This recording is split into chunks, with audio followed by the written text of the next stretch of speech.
Salut, c'est Rado, je suis content de vous retrouver pour la mise à jour de l'analyse technique et de l'identification des zones d'accumulation rationnelle pour l'or et pour l'argent.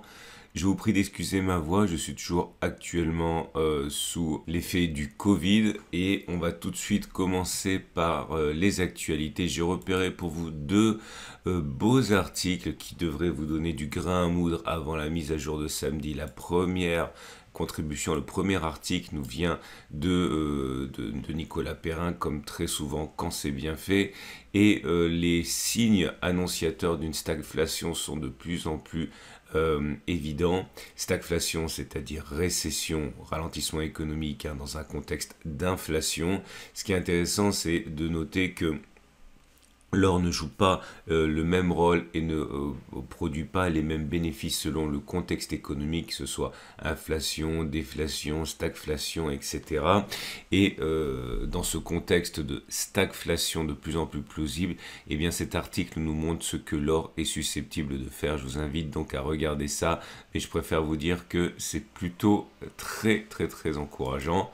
Le deuxième article nous vient par contre d'un site anglophone, celui de Gold Hub, qui répertorie, comme à son habitude, les positions des banques centrales et les acquisitions et ventes de ces mêmes banques centrales. Et on voit justement les détentions de chaque banque centrale, mais également fait intéressant, les pays qui continuent d'accumuler en février, c'est notamment le cas de l'Inde qui rajoute 10 tonnes, du Kazakhstan 5 tonnes, la Russie 3 tonnes en plus en plein marasme, et de l'autre des dégagements très importants, des ventes très importantes, notamment l'Ouzbékistan qui vend 21 tonnes. Bon, je vous laisse découvrir les détentions et les évolutions, tout ça, c'est dans l'article, et vous trouverez les liens pour aller chercher ces articles dans mon site, et il suffit de vous y rendre pour trouver les liens pour y accéder directement.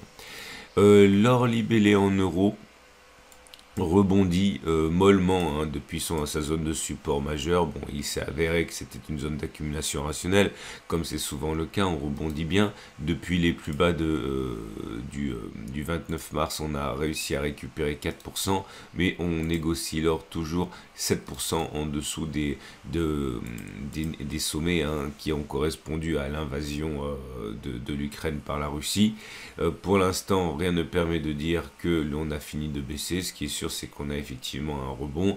La tendance de fond est haussière, la tendance de long terme est haussière, et les bougies Aiki-Nashi qui indiquent les forces en présence montrent que pour l'instant, ça se met en place. C'est pas extrêmement haussier, mais quand vous voyez des bougies vertes sans mèche basse comme ça, des bougies Aiki-Nashi, il est plus plausible que l'on aille plus haut plutôt que l'on ait fait les plus hauts. J'en profite pour vous rappeler que vous allez trouver en dessous de la vidéo le lien pour accéder à la série de 7 vidéos d'initiation à l'analyse technique que j'ai produite pour Veracash, et qui vous donneront exactement ce dont vous avez besoin pour comprendre et mettre à profit mes vidéos, et également les appliquer ces principes sur d'autres actifs de votre choix.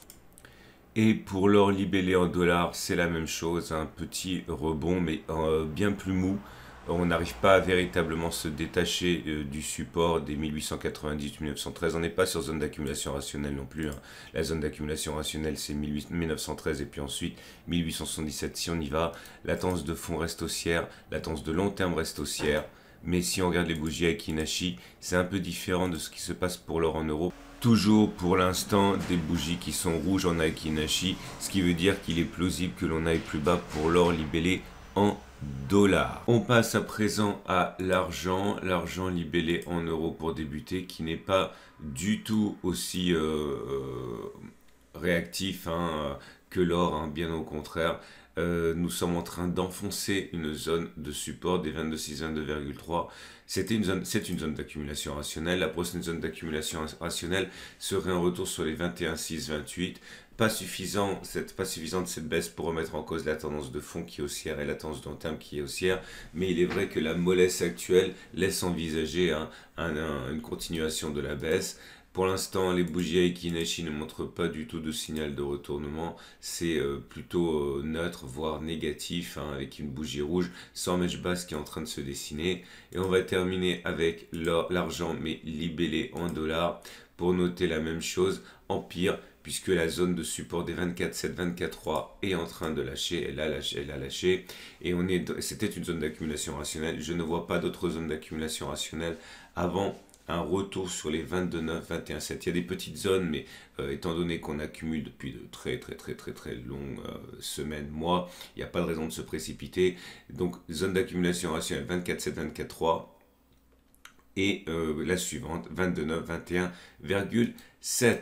Voilà ce qu'on pouvait dire pour l'or et pour l'argent. Je vous donne rendez-vous ce samedi pour la mise à jour, hein, de l'or, de l'argent, platine et palladium, les actualités.